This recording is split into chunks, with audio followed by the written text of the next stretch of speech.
ভগবানের স্বরূপ যেটা, ভগবান বলতে আমরা যেটা বুঝি, তিনি হচ্ছেন সুন্দরতম।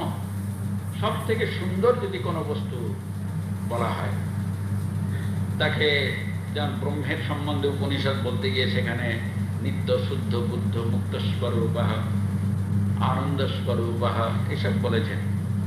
মানে সুন্দরতম যদি কিছু বলা হয় তো সেখানের উদাহরণ দিতে গেলেই তখন ভগবানের কথা বলতে হবে।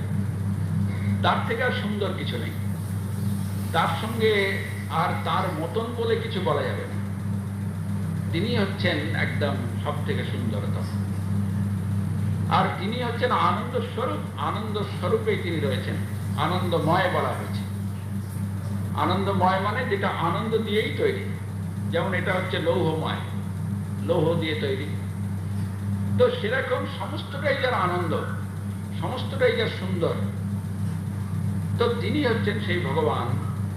তো এই ঋতুটাও আমরা দেখছি যেন তার এই স্বরূপেতে এই ঋতু প্রকাশিত হচ্ছে।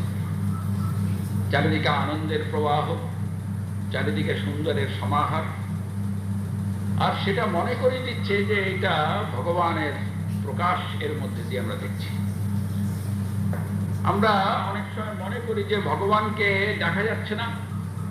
আমার কাকা গুরুজি বলতেন, কাকে যদি কেউ জিজ্ঞেস করতেন, পরমানন্দ মহারাজজি খামারগাছিতে যেখানে থাকতেন, আমাদের কমলাক্ষ ওরা গিয়েছেন, ডাক্তার নন্দী গিয়েছেন, তো সেই খামারগাছির মহারাজ বলতেন পরমানন্দ মহারাজজি, তাকে যদি কেউ জিজ্ঞেস করতো বাবা ভগবানকে কি করে দেখা যায়, তো শ্রীরামকৃষ্ণকে কেউ জিজ্ঞেস করলে উনি বলতেন ব্যাকুলতা চাই, তীব্র ব্যাকুলতা। যে ভগবানকে লাভ করতে গেলে ব্যাকুলতা চাই, তীব্র ব্যাকুলতার কথা বলতেন। কিরম ব্যাকুলতা উদাহরণ দিতেন, যে ওই কারো এক গুরুদেব তিনি শিষ্যকে আর জলের মধ্যে ডুবিয়ে ধরলেন চান করতে গিয়ে, সে অনেকক্ষণ বাদে আর ছেড়ে দিলেন। সে উঠল যখন জলের ভেতর থেকে, তো শিষ্যকে গুরুদেব জিজ্ঞেস করলেন যে কিরম লাগছিল তোমার, বললেন প্রাণটা আটুপাটু করছিল। বললে এইরকম যখন ভগবানের জন্য তোমার প্রাণটা আটুপাটু করবে, ভগবান লাভের জন্য একটু বাতাস পাওয়ার জন্যে প্রাণটা আটুপাটু করছিল জলের মধ্যে, যখন গুরুদেব গলাটা ধরে চেপে ধরেছেন জলের মধ্যে।